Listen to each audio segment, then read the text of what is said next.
The silent cry, rescuing a dog from a life of pain.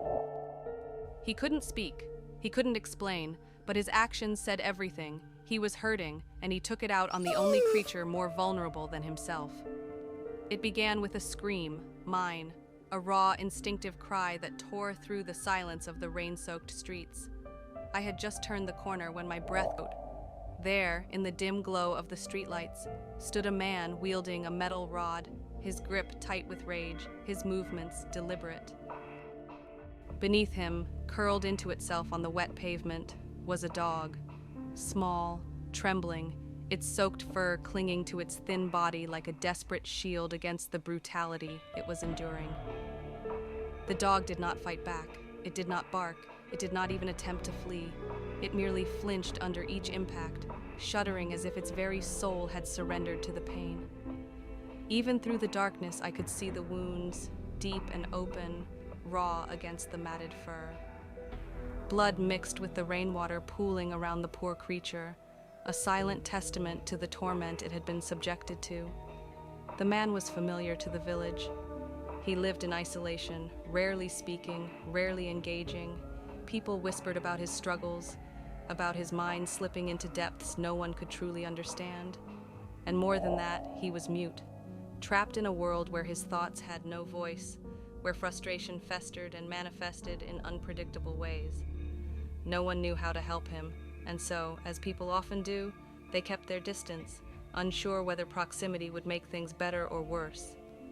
But today, something had pushed him beyond that invisible threshold, and the stray dog, likely just seeking shelter, perhaps hoping for a scrap of kindness, had become his outlet.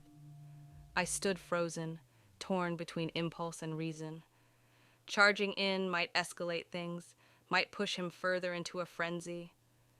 Filming had instinctively begun on my phone, but I hesitated. This wasn't about exposing his cruelty. This was about stopping it. I took a cautious step back, whispering urgently to the person beside me. We needed help. We needed a plan. Reckless intervention could lead to disaster.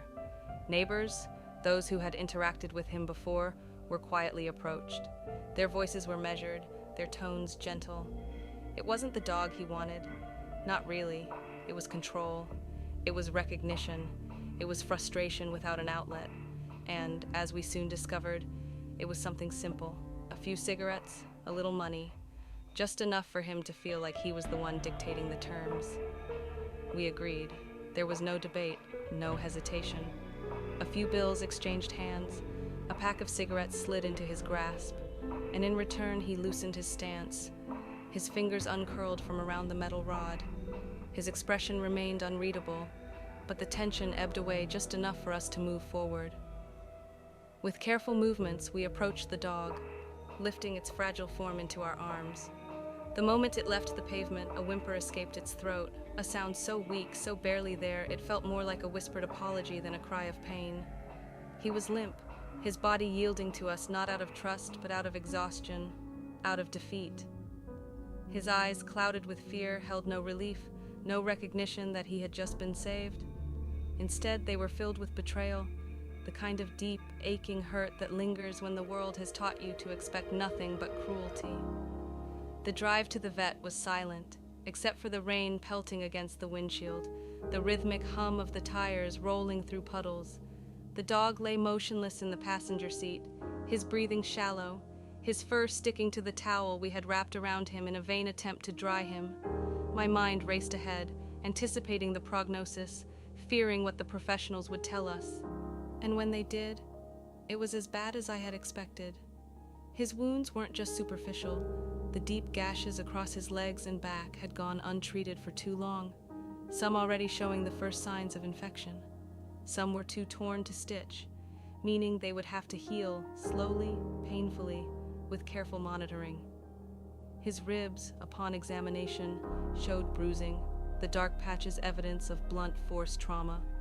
Worst of all, his stool was dark, possibly laced with blood, an indication of internal damage that we could only hope would heal on its own.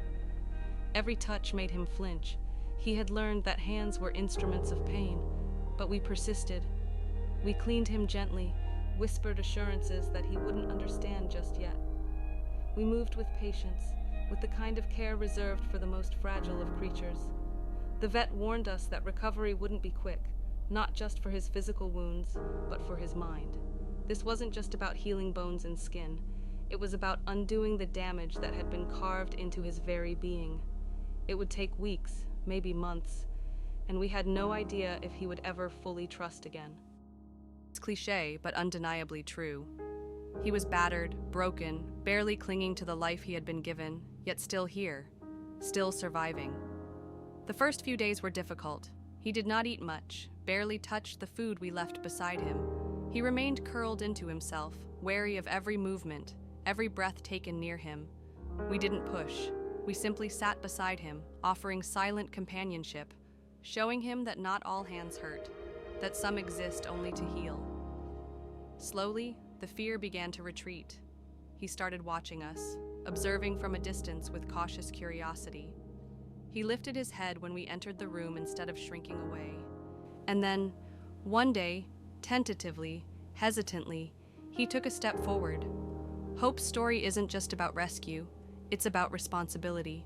It's about understanding the depths of suffering, even when that suffering is silent. It's about witnessing cruelty and making the choice not to ignore it. The man who hurt Hope wasn't evil. He was lost, desperate, spiraling into something uncontrollable. And while his actions could never be justified, they could be understood. But that understanding did not absolve him of responsibility. That understanding did not mean the dog had to endure it. This is what I ask of those who hear this story. If you cannot love them, at least do not hurt them. These creatures ask for so little. A scrap of food, a moment of warmth, a place that feels safe. And in return, they give us everything. Hope is still recovering. He is learning, adapting, discovering that the world is not just filled with suffering. He is realizing, piece by piece, that kindness exists, that some voices whisper instead of shout, that some hands heal instead of strike. And after all that he has endured, after all the pain that has left scars upon his body and mind, Hope is beginning to believe, not just in survival, but in something more. Hope is beginning to believe in life. What do you think animals need to heal, not just physically, but emotionally?